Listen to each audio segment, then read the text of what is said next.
Welcome to RelateWell Conversations, everyone. Get comfortable because we're going to be talking about relationships. Our hot topic for today is understanding the addictive personality. Now, if you are new to the RelateWell Institute family, Dr. Marks there with the HRIG graphic behind him is the founder and CEO. My name is Miko Page. I am the Chief Operating Officer, and our vision is to empower transformation in individuals, couples, businesses, and churches, and equip them with the skills for healthy and mature relational growth. Please feel free to leave us questions in the chat. So usually you all have submitted questions to us anonymously that we will answer. And so we didn't have any questions tonight, but don't worry. We have a full hour plan for you. Okay. So as we engage with the topic that Dr. Mark shares, if you have questions, please put them in the chat. All right. Also, use your emojis to if there is a thought you're like, I like that, I have a question. We want to see your interaction and reaction. So engage with us through the chat and utilize those emojis. Okay. Now, Dr. Marks, you normally share a quote and we take turns sharing favorite quotes. So this month is your turn to share. So please share a thought-provoking or favorite fun quote with us. Well, there's two, and I one is by Johann Hari, who wrote the book The Screen, which is about addictions and attachment. And This is what he said, and he's actually right about this. The opposite of addiction isn't sobriety, it's connection. And which is what we'll really be talking about today. I thought it was an appropriate quote because really, I spoke about this in Orlando about 8, 9 years ago at the annual Addiction Summit. And I was a keynote speaker on day 3 on addictions and then attachment disorder. And I got pretty good support from all the medical doctors there because that group is mostly MDs and PhD neuropsychs who do nothing but addiction work, study on the brain, et cetera, et cetera. Um, and so, but there's another one, and it's an unknown, but this is the quote: recovery isn't always easy, but it certainly beats the alternative. Oh. And recovery can be tough. Uh, Mhm. Dealing with the addict personality can be a challenge. I'm an addicted personality Mhm. myself. However, to not fight that rascal and gain control of that rascal through humility, as a matter of fact, it can cost you a lot more. So you have to ask which pain is the greater, the pain of staying in it or the temporary pain of recovery. You get to make a Mhm. choice, Yes, and just yes, everyone yes. does. So anyhow, those are two because they relate to tonight. Absolutely. Great. Thank you for sharing that. Hmm. So so Dr. Marks, you're going to kick us off and just jump into what you want us to know about understanding the addictive personality. And then I'm going to pepper in some questions based on our framework. And then I'll be watching the chat. So as you all have questions, I can bring them into the conversation. Okay. So Terry just wrote, will any be notes be taken and given out tomorrow sometime this week? I don't know. Does this thing have the ability to take notes? I believe it does Transcript? transcribe. So if there's a transcription, I can attach that when I send the recording because I will be sharing the link. What we do is we take the video, we edit it, and we put it on our YouTube page, and then I send that link specifically in an email to everyone that registered. So even though it'll be on YouTube, I want to make sure that everyone that registered has the recording. So if there is a transcription accompanying this recording, then I'll attach it as well. Okay. So this is a chance because I want tonight to be engagement. rather than just me sit back and lecture. So I want to ask the group a question, and feel free to, turn on your video and your microphone. Actually, Dr. Marks, I'm going to ask that they not turn on their video. You can turn on your microphone, please, but not your video, since we're using utilizing this on YouTube, and so we want the voices, Okay. but not the faces, please. Oh, okay. We love you. We love you. We just want your voice, though. So the question is this. What experience have you had with addictions in terms of family members? Are you here to just learn something about it? Um, so if you could have a question you like answered about addictions tonight, what would that be? Anybody like to share? We can play the Jeopardy tune. Dun dun dun dun dun dun Oh, here we dun. go. Oh, I thought we had one. All right, Well, thank nobody. you, Terry. Yeah, yeah, thanks, buddy. So basically, nobody really has any personal experience with addictions in terms of family member or family history, some of your dating or family member, child, or is there something you want to know about addictions just because you want to know about it? So I'll share if Okay. that way that'll give our participants an opportunity to think about what it is they would want to share. So there is addiction in multiple instances on my side of the family. And so I think one question that I could bring to the table is when you have a family history, what seems to be a pattern and possibly a genetic link, are you inclined or more prone to addictions or addictive behavior if it's Yeah. in your lineage? I like the way you worded it. Inclined. The answer is yes. Are you committed? No. Okay. No. There is some evidence of addictions being genetic, but genetics in itself doesn't answer the the question of an addiction. I used to just so everybody knows, when I was a graduate professor, I used to teach alcohol and drug substance abuse counseling. So I've been teaching this kind of stuff for years. So there is a genetic model for understanding addictions, but the genetic model in and of itself doesn't explain addictions. As a matter of fact, no one model by itself actually does. It's better suited as a conglomeration of all the different models. It's Okay. biopsycho, and spiritual. It's all of them, you know. And Okay. so I like the way you worded that, you know. And um, so I see that Rachel wrote a question. When certain addictions are inclined to some families, how can you address it with your kids? Just like we did. We told our children, listen, um, you come from two family backgrounds Mm-hmm. where there were chemical dependencies, sexual addictions, and craziness. Mm-hmm. We're not raised with that. But that doesn't mean the sins of the fathers won't visit the third and fourth generation. Because that's what the scripture says. It doesn't say it visits the second generation, that the third and fourth, which means it can skip a generation and show up when the grandkids or great grandkids. Oh, That's what wow. that verse is telling Mhm. us. And the reason we're inclined but not committed is because the rest of the passage that goes on says, "But the generation that follows my commands, I'll bless 1,000 generations," which means we're not slaves to what was. We can create a new tomorrow. All right. And so, Rachel, I would say to you, tell them the truth. If they're adults Mhm. already, say, listen, I need you to know this is what happened. This is what's in our family. You need to be aware because I'm not saying you could become an alcoholic, a drug addict, whatever, but there's an inclination in our family history that it could show up in you. So you need to be aware, make good choices. Mhm. And we've told all our kids that.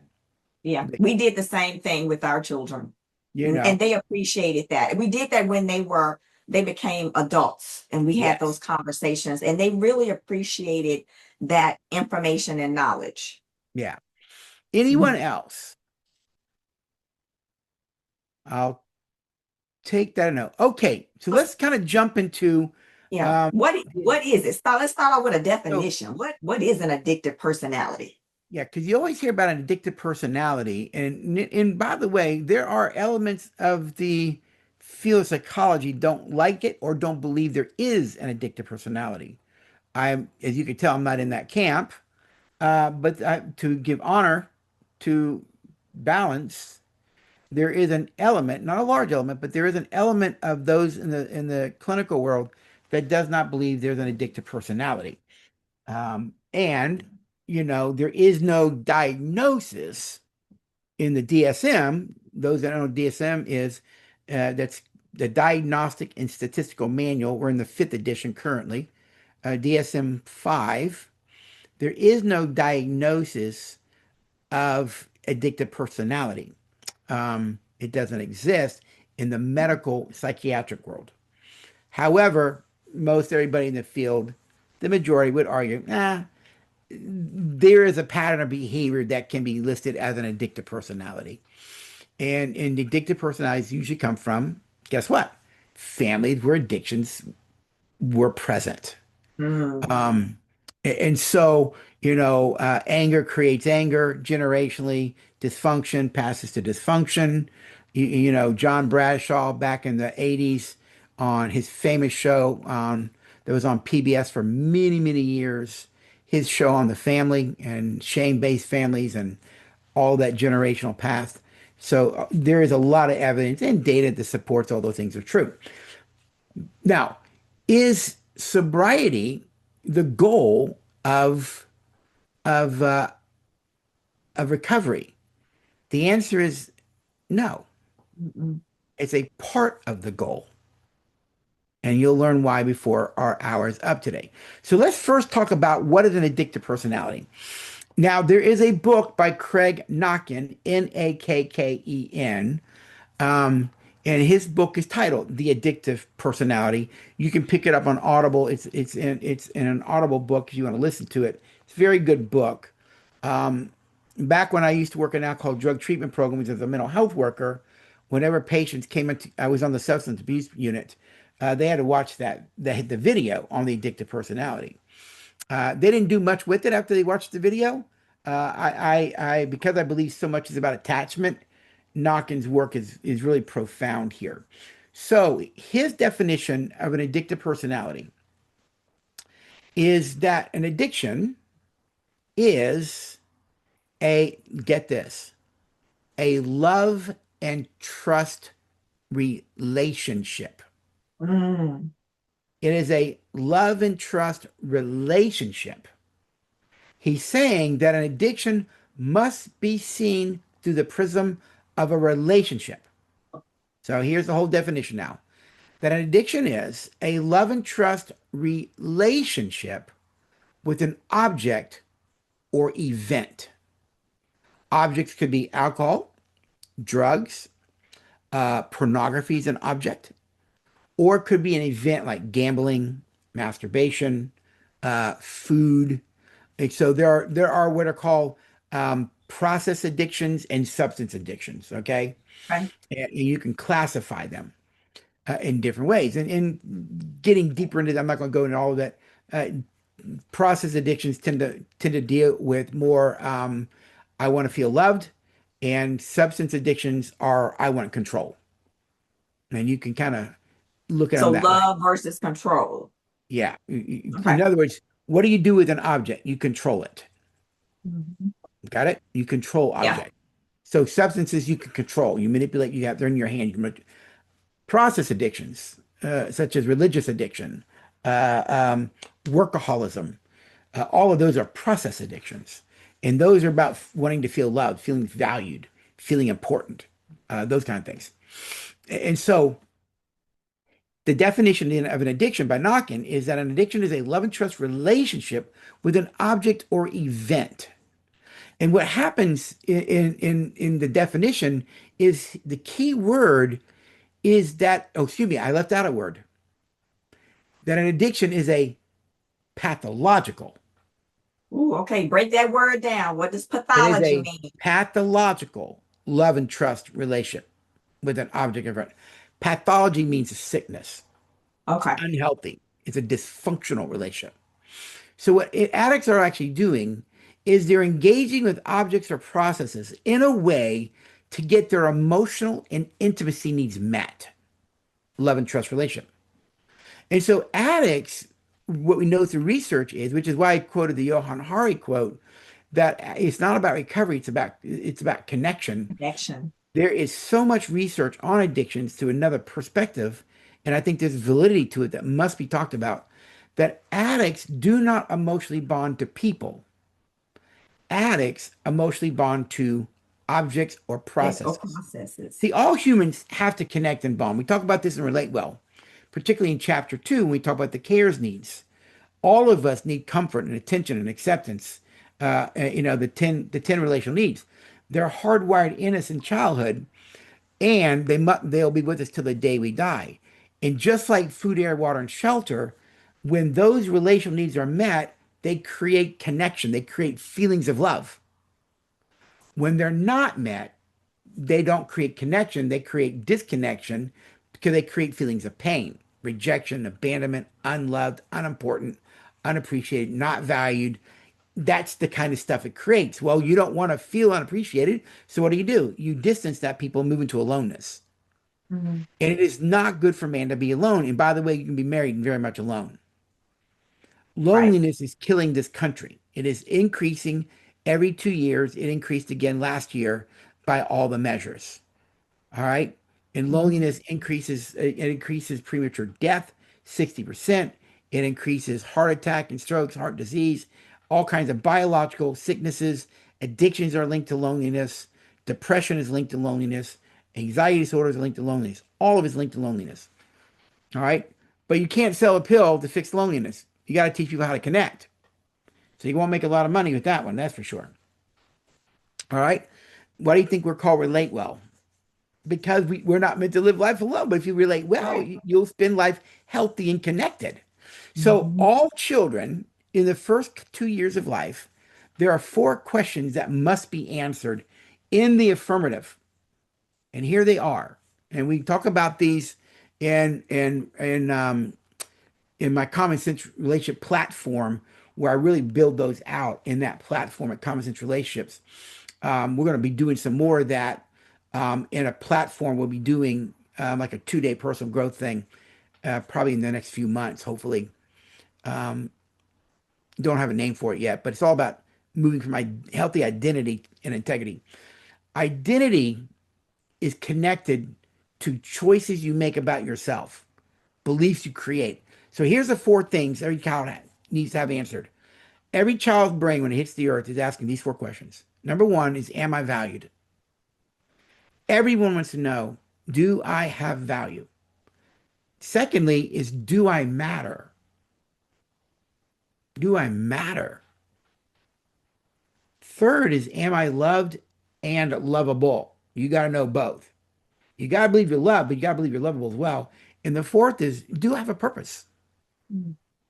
And or am I just existing on this earth? And when a child believes they have value, they matter, they're loved and lovable, and they have a purpose, they will thrive on all social indicators. Mhm. When they don't have those answered, they will have problems within themselves, psychologically, emotionally, and relationally. And I'm here to tell you, when I left home in 1980, joined the Navy at age 18, and joined the Navy, when I left home, I did not believe I had value. I did not believe I mattered.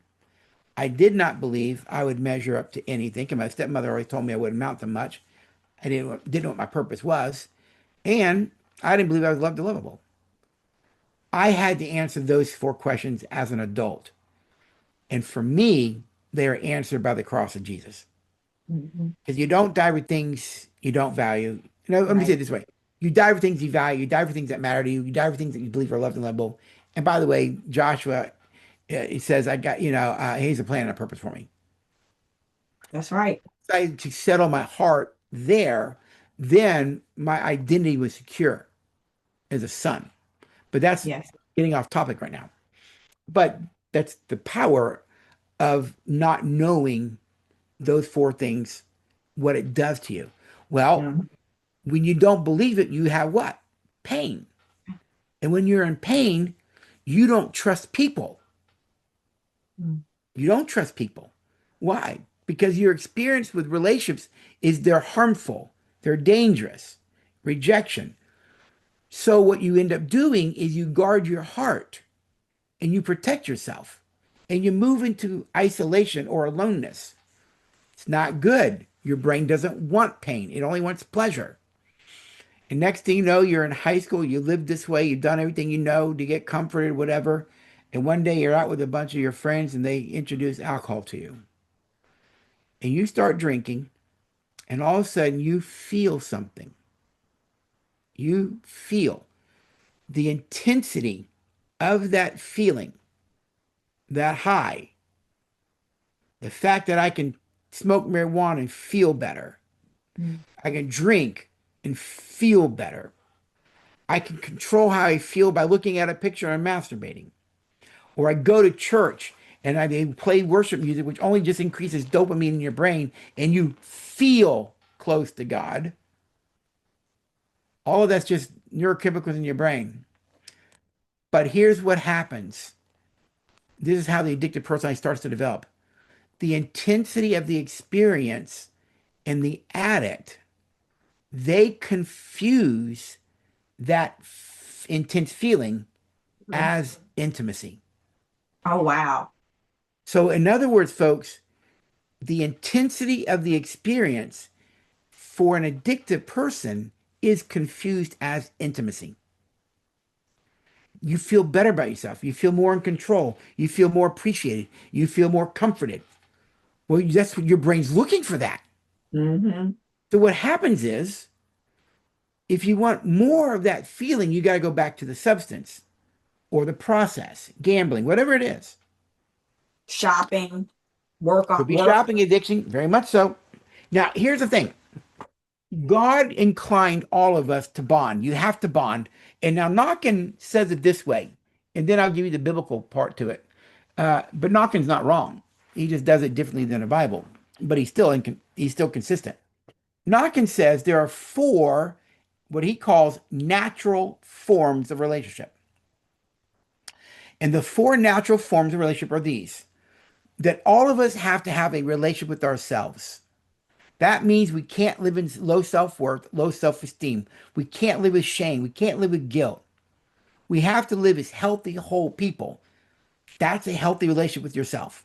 Hmm. Secondly, you have to have a relationship with family and friends. You need connection to family and friends. The third place humans have to connect is with a community.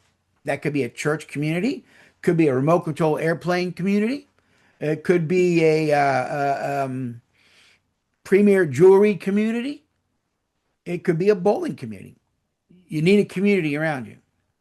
And the fourth relationship is a relationship with God. So Nawkin says all humans have to bond in four areas: God, self, family, friends, and a community. And when you connect in healthy ways to all four, you will thrive because you're Hmm. getting those relational needs met through an abundance of relationships with God, others, God, community, family, friends, community, and yourself. Hmm. Sometimes we have to reach into ourselves and go, wait a minute, I can appreciate myself. I don't have to go take appreciation. I can appreciate, and I can appreciate that God appreciates. Well, because sometimes the conversation we have internally is more damning than conversation or what people say to us. Would you talk to other people the way you talk to yourself, the things that you think about yourself? So I love the fact that he says we have a relationship with ourselves. The scripture says love others as you love yourself. Yeah, a husband who loves his wife loves Loves himself. himself. That's what it Hmm. saw. Now, Oh, Dr. Marks, real you quick. just, yeah, I want to highlight something too. If you could hold that thought and maybe add this to it. I want to highlight something you said because I think it's important. You were talking about pain. And what hit my brain was I want everybody to understand that emotional pain comes out of the same part of the brain as physical pain. So I don't think that as a society, we really appreciate the power of relational pain and the impact of relational pain comes out of the same part of the brain. So anyway. Boy, that just triggered a memory. I was in ninth grade, and I had this. Oh, I had the hots for this girl, but I was so insecure, right? I was always a kid.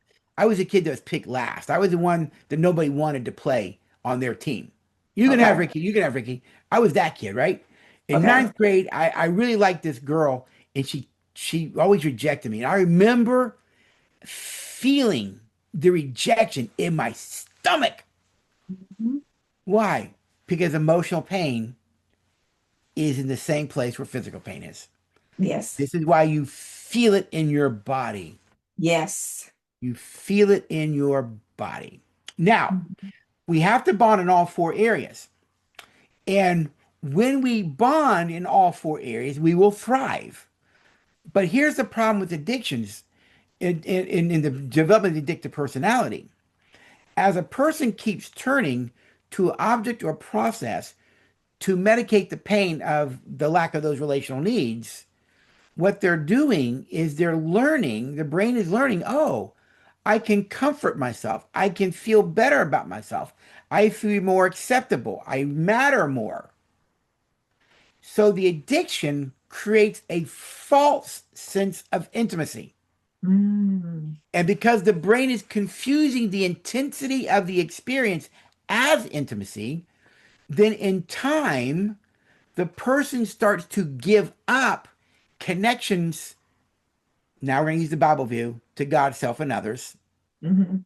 the great commandment, because the his four, the Bible says, love your neighbor as yourself. Well, neighbors in this case would be family, friends, and community. Yes. All right? For Dawkins' model, you abandon relationship with God, self, and others for the addictive relationship. So what ends up happening is every time you're feeling hurt or lonely or bored, rather than turning to a person or God, Mhm. You turn to the you addict. turn to an object. Mhm. And the Or more that process. you turn to a person rather than an object, you are creating wholeness in Mhm. yourself. But when I turn to an object or a process rather than people, which is what we are designed for at the biological level, then what ends up happening is the pain eventually creates a split inside of you. And that split, we all have it. It's profound in Romans chapter 7. The things I don't want to do, I do. Oh yeah. Things I do want to do, I don't. Do That's I? the split. Mhm. Addict knows that really, really well. I don't want to smoke, but I gotta smoke. Mhm. And you hate yourself. You're warring within yourself because the more that you turn to an object, a split starts to develop in you. And then the more that you feed the split, which becomes the addictive personality in time, the more you feed it, the real you, we'll call it the capital S self, the Rick self Mhm. becomes weaker and the addict Rick becomes stronger. And over time, what ends up happening is I know I am no longer looking to people to meet my needs. I am looking to the addict Rick to meet my needs. Mhm. Because in time, I give myself over to the To addict. the addict. And this is Mhm. very important. When that begins to happen in time, you are no longer addicted to alcohol only. You're no longer addicted to drugs or religiosity or food or sex or masturbation. You're actually addicted to the addict personality. Mhm. So there's two things that you can't stop. You can't stop the drinking because that's what the addict needs is to act out. And even if you stop acting out, you still need the addict personality. Why? It's dictated your life. It's run your life for you. But here's the problem with the addict personality. It doesn't respect humanity. Mhm. It uses people. Mhm. The addict personality only cares about one thing, itself. It's almost like that you've learned to trust the addict personality, even though it may not be healthy or productive, or but I can trust it. I know it. It's It's it, familiar. It feels it is good, even if familiar. it's temporary. And it is the thing that you've turned to for comfort. Yeah. It's the thing you turn to feel loved. Yeah. Now, in the early stages of the formation of the addict personality, the intensity of the using is so profound that the pain that it causes is actually masked. But at some point in the journey, the pain becomes too great. And now the pain it's been causing all along, 4 beers can't mask it anymore. I gotta It have ups the ante. I gotta have 8. And this is what's called in the clinical world tolerance. Uh, Body is now building tolerance. You need more of the substance to get the same effect. Why? Because your brain's already used to it. mhm, And the more the addict acts out, eventually it goes public. It's no longer just affecting you, it's now affecting other people around you. mhm, And mhm, this is when it goes public. And now you have people problems. You are now mhm, harming people you love. But the addict doesn't care because it doesn't respect humanity, you see. mhm, But mhm. remember, even though you're feeding the addict, think about it this way. Whenever you feed the addict, acting out is really an act of self-betrayal. Because to act out is to betray your humanity. Remember, we are created for connections with God, self, and others. Right. But when you turn to an object to meet That's human needs, I. you betrayed Mhm. yourself. Self. You betrayed your own Hmm. humanity. Hmm. But the addict doesn't care. It only wants to act out. It wants power. It wants control. And then the self, the real you, starts to hate the addict. You despise it. And then you fight it. That's the Roman 7 battle. You start to fight that rascal. And here's the thing, you can't beat it ever. This is why the first step of the 12 steps is so important. You can't beat it. You have to surrender to the fact that you can't beat it, Wow. which is what step one's about. We admitted we were powerless Mm-hmm. over our addiction, whatever that might be, and our lives have become unmanageable. Well, who wants to admit they're powerless? No Particularly one. addicts. They don't want to, and that takes Mhm. humility, which is why, humility is right here behind me. Right. It's humility to admit that you're powerless. Addicts Yeah. operate in pride, and they always have an answer for everything. Why? Because if they move to humility, they have to admit that all the problems they've created, the people they've hurt, they have to Mhm. face reality, and that's too painful. Painful. But Hmm. if I am powerless, and we are, then what do? Step two, came to believe that a power greater than myself could restore me to sanity. God, God, that's getting saved right there. Hmm. But this is where what most people who are saved, what they haven't done is step three. Step Which three is says, I turn my life and my will over to God. Uh-uh. That's not what it says. It's very specific in its language. I turn my life and my will over to the care of God. See, there's a lot of people who are saved, but they don't let God care for them. They still care for oh, themselves. oh, wait a minute. You- Now see, okay, I don't know if we have time because that's a gem right there. But okay, just What is it? quickly That to piece right there? that what you said. They love God, they believe in God, but they don't turn themselves over to his care. Yes, they've not let God care for them. You see, that's just it. We don't let God care for us. We still care for ourselves. I just got my fire insurance because I'm not going to hell. Mm. But I'm still caring for myself. Where true recovery is you turn your life and you will to the care of God. You let God start to care for you now because you're caring for yourself has destroyed you and others. What does that look like out here in life and time? Practically, what does that look like to turn my life over to the care of God, to allow him to care for me? Well, hang on. Terry, if you Okay. type in 12 steps of Alcoholics Anonymous, you'll find them on in any Google search, okay? And there is a booklet on the 12 steps put out by AA. There are also some Christian books on the 12 steps. I can't remember some of the names right now, where they took because the 12 steps of AA came from a Bible study. That's where that's where they came from. It was a Bible study in Oxford.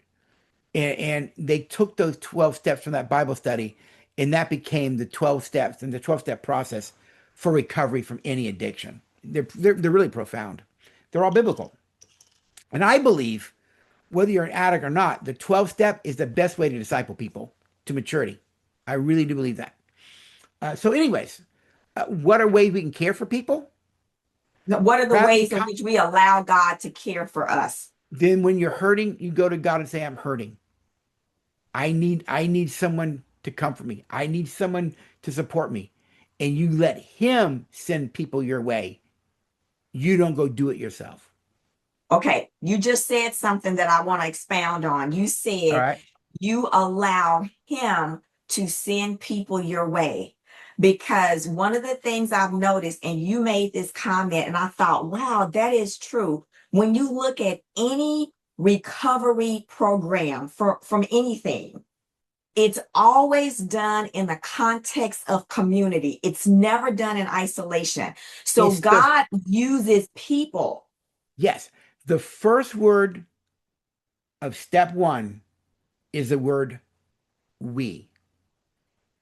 We refers to community. We refers to relationships. I is about addiction. We is about community, which leads to recovery. Mhm. So if you think about it, since addicts abandon the four natural forms of relationship, recovery is about connecting to the four. Mhm. It's connecting to yourself, dealing with the shame and the guilt you carry. It's about connecting to God and letting him care for you.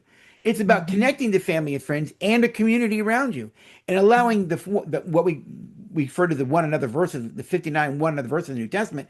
You allow God to meet those needs and you quit going and doing it yourself. Mhm. Now, this is very important. Can you stop drinking, drugging, or whatever and still not be in recovery? And the answer is absolutely. I said it earlier. Recovery is not about staying sober. That's right. It's about arresting the addict personality and reasserting the real you, the Mhm. part of you that wants connection to God, that wants healthy relationships. It's reasserting the self. So you don't fight the addict because you'll lose. Mhm. You surrender to the fact that it's there and you make peace with it. It's like all of us are looking for love, but Wow. we don't do it our way. Mhm. So you have to learn to nurture that part of you, the sin nature, which is really saying, I'm going to do things my way. To no, you're not, because if you do, you're going to hurt me and you're going to hurt others. And that's not what God wants for us. And I'm trusting God to meet my needs now. Mhm. So there is a term in AA, and that term is dry drunk. Yes. Dry drunk. A dry drunk is a person who is not acting out in terms of their object or process.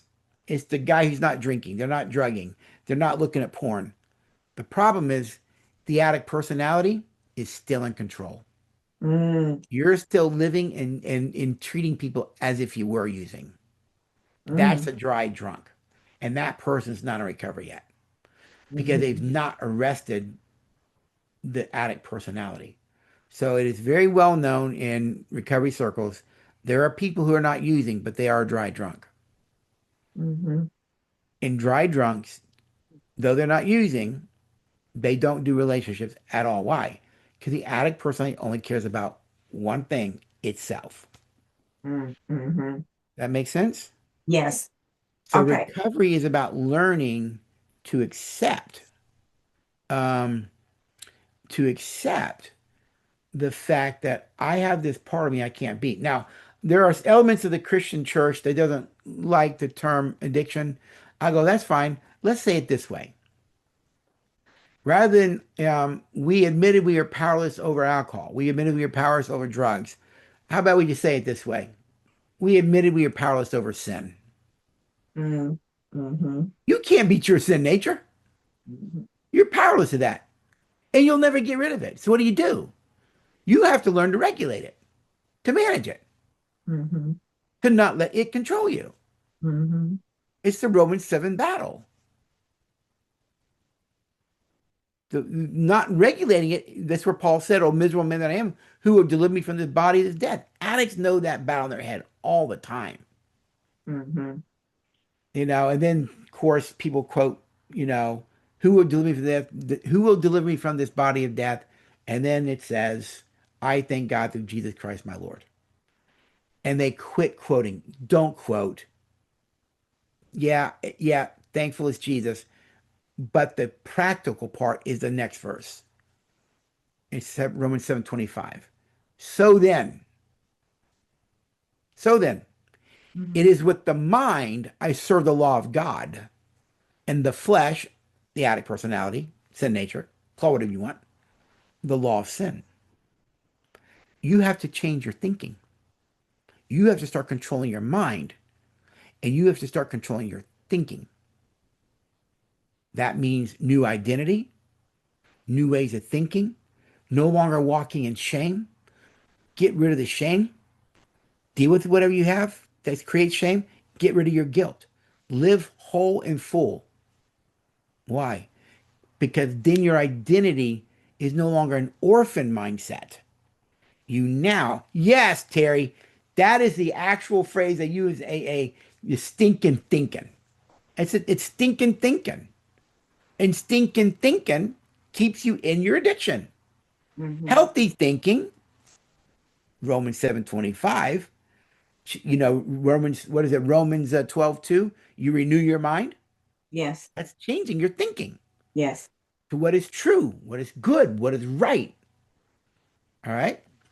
And I believe all of that is really about transformation of one's identity, Miko, moving from what the Bible calls an orphan mindset actually to sons and daughters, Sunset. from a Mhm. spirit of an orphan to a spirit of sonship, a spirit of daughter. And when Mhm. we learn to live as sons and daughters, then we actually learn to live powerfully. Our self-esteem goes up, our self-worth goes up. Why? Because I cannot make God not love me. That's how much Yeah. value I have Yeah. to him. Yeah. Yeah. If he's placed that much value on me, I must have that much value. So the Yes. addict personality develops over time. The split happens early in the first phase when you keep turning to an object and betraying your humanity.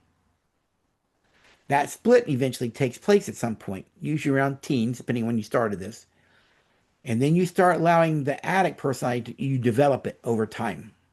Eventually, in the later stage of the addict personality, it has controlled so much of your life, destroyed people around you. You're now in what he Knock and call stage 3, and this is the life breakdown stage. Depression, people have walked away from you, suicidal ideation shows up. This is when your life completely breaks down. And most people stay in the life breakdown stage till they're either arrested for a DUI, there's some kind of intervention, they get caught, whatever it is, there's something that happens that forces them to get help. And here's the Mhm. sad side. Some people have been forced into treatment and still never change. Why? Because the pain of Threshold. the addiction still Yeah. wasn't great enough. Mhm. The pain of the still wasn't painful enough to want to care enough to change it. Mhm. Yes. So, questions, comments. Let's engage here. Thoughts. You're welcome, Miss Benita. As you all are thinking about your questions, I want to filter this through our framework of HREG. So if you aren't familiar with our proprietary framework of HREG, it's humility, respect, empathy, and goodwill. And we believe that you can transform your soul. We don't talk about change at RelateWell Institute. We talk about transformation, transforming your soul, becoming humility, respect, empathy, and goodwill. So what does that look like in light of this particular topic? So I'm going to walk through just a statement on each uh, area of the framework And then there's a question I want to pose to Dr. Marks at the end, and we're going to be watching the chat here for your questions. So let's start with humility. Humility means being honest about who you are. So, as someone with the addictive personality, be honest about who you are, which includes your struggle. Humility takes, people think humility is weakness. It is not. It takes strength to be humble and to walk in humility. And pride is the opposite of that. Pride keeps us bound, it keeps us stuck, and it will destroy us and our relationship. So moving to humility is key. Respect. When we truly respect ourselves, then we stop treating others as disposable. Dr. Marks alluded to this. Instead of treating people as objects, we honor them for their humanity, right? Okay, empathy. People with addictive personalities often feel deeply misunderstood, okay? So giving yourself permission to feel, but then also for those people in our lives who are experiencing addiction or addictive personalities, we need to empathize with them to understand it's pain. Pain is driving the behavior, right? So empathy. I don't have to agree with what you're doing to feel or to connect with your pain relationally or emotionally. Okay, goodwill. Goodwill means I genuinely want what is best for you, not just when it's convenient for me. So one of the things that I heard Dr. Marks, I heard in under the underlying theme of what he shared is, the addict is all about me. It's all about what I feel, what I think, what I want. It's all about me. Goodwill says it's not just all about me. I want what is good for you and me. Okay, so HRED integration. The HRED framework is built on the belief that healthy relationships require humility, respect, empathy, and goodwill. Okay, so any questions in the chat here? No, I don't think we have any. Very informative. Thank you. Um, very important. It opens some thoughts about why people are the way they are. Absolutely. One of the things that I remember Dr. Marks and I talking about, and I think he got this comment from Sal Rogers. It's when we pause to find out about what's behind the pain, it doesn't excuse people's behavior, but it gives us understanding so that we can extend a measure of grace, right? So understanding is really powerful. Something else I want to highlight when we talk about connection is the key, we mean healthy connection. We're not talking about dependence where I have to, be connected to you in an unhealthy way.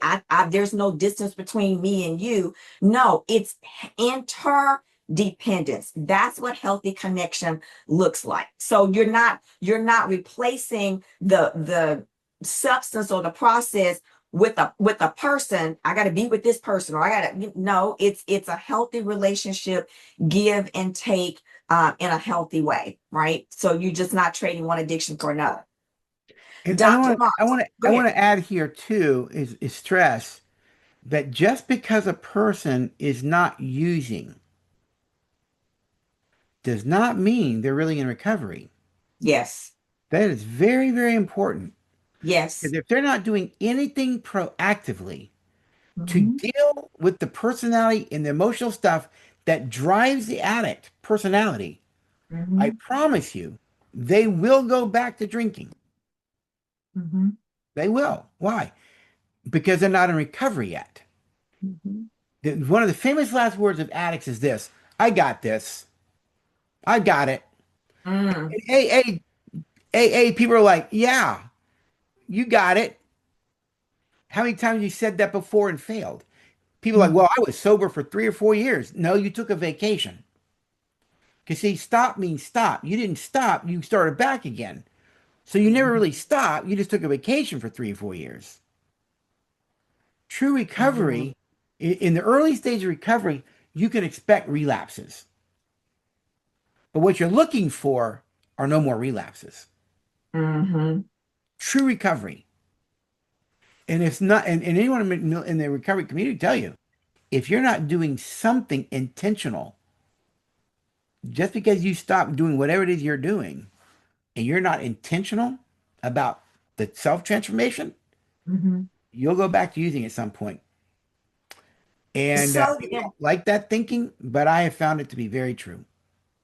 Dr. Mars, can you take just 2 minutes? I'm looking at the time. Could you take about 2 minutes, 2 to 3 minutes, and share what would be your wisdom insight for someone who finds themselves in a relationship with someone who has an addictive personality? It could be romantic, it could be a family member, it could be a friend, but they find that they are in a relationship with someone that has an addictive personality. How do they empower themselves if they say, you know what, I love this person, they're my friend, they're my daughter, they're my significant other. What can I do to not enable them, but so that I can remain healthy and not enable and be codependent? Like what are some things that person can do? Set boundaries. First Okay. thing, this is why in 12-step meetings, um, or most recovery programs, they quote the Serenity Prayer. Now, the Serenity Prayer is a small portion of a larger prayer, I think by Saint Augustine. But the Serenity Prayer goes like this: God grant me serenity, which means peace. God grant me the serenity to accept the things I cannot change, the courage to change the things that I can, and wisdom to know the difference. In other words, addicts want control and they try and control everything. But if you think about it in reality, an individual person can't control much. You really Right. don't control much in life. But Mm-hmm. addicts want to control everything, even other people. Even other people. Why? Well, it has to do with addictions. Addicts don't bond to people, we bond to objects. So what do you do with objects? You manipulate and control objects. This is why addicts manipulate and control people, because people are objects to be controlled and manipulated. Where healthy relationships aren't built on the principle of manipulation, like addictive relationships are, they're built on the principle of negotiation. You are a separate person from me, Miko. And because you are a separate person worthy of being treated with dignity and respect, then our differences we have to reason them and we have to discuss them and negotiate together. Addicts don't do that. You're an object to be controlled, manipulated. So the Serenity Prayer is really about limited control, knowing what you can control, you can't control, and wisdom To know tells the you. difference. Mhm. Wisdom tells you. So codependent people, enablers, which is enabling is a form of codependency. People who enable are actually, in a sense, trying to control something. Mm, It's just another form of control. Because okay. codependent people, the co-addict, some people like to refer to it that way, you're trying to control their drinking. Why? So you can feel better about you. Oh, wow. You're trying to control their drinking so you can feel better about you and who they are. And if you save them from themselves, you feel better because you save them from themselves. Like you can actually save somebody from themselves. You can. Well, I got them put into a treatment center. That's okay. When they get out, they start drinking again. Why? You didn't save them from yourself. You just Hmm. forced them legally into a treatment center. Yep. Why? Because you can't control it. Right. They have to come to a place in their own journey where they have decided enough's enough. Hmm. And what does it say in AA? AA's got a lot of great phrases actually. Um, but I forget the phrase, but basically, when the pain threshold becomes too great, you will do something different. That's my way of saying it. Hmm. Hmm. Um, but Hmm. not until you just haven't hit your bottom yet, whatever that bottom's going to look like. Yes. Yes. All right. Thank you. Thank you. So to wrap up tonight, we talked about addictive patterns almost always go deeper than the behavior that we see on the surface. But here's the good news: the brain can change, people can recover, and that transformation almost never happens alone. It happens in the context of safe, honest, committed relationships. This is where HRED comes in. Humility opens the door to getting help. Respect reminds us that everyone still has worth and dignity. Empathy allows us to stop judging and start to understand. And goodwill keeps us in the room, even when everything in us wants to walk away. So you can't love someone out of an addiction, but you can create a kind relational environment where healing becomes possible. And this is what HREG is all about. So if tonight stirred something in you, pay attention to it, lean in, get curious, and remember, we don't get extra points for doing life alone. Okay. So thank you for being with us. Keep relating well. Listen, we want to hear from you, okay? So I'm gonna make two requests, right? One is we want to know what topics do you want us to talk about? What's important to you? We want to bring you content that you want to hear and know about and go deeper with. So email us. You will be getting, everyone that registered will be getting a follow-up email, but you can also respond to the confirmation email that you received when you sign up. So let us know, what topics do you want to discuss?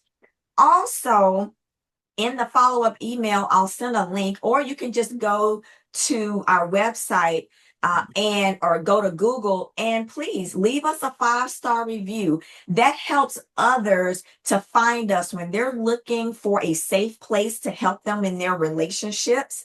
Then Google says, hey, these people have helped a lot of people well, so we really appreciate a 5-star Google review. Our next RelateWell Conversations, mark your calendars, is May 12th. So put that on your calendar, May 12th, okay? Same time, same place. And look, invite somebody to join the conversation, okay? So we hope that this was beneficial to you, and we are here to serve you any way that we can. Follow us on Instagram and Facebook. We're always sharing important relational content. And till next time,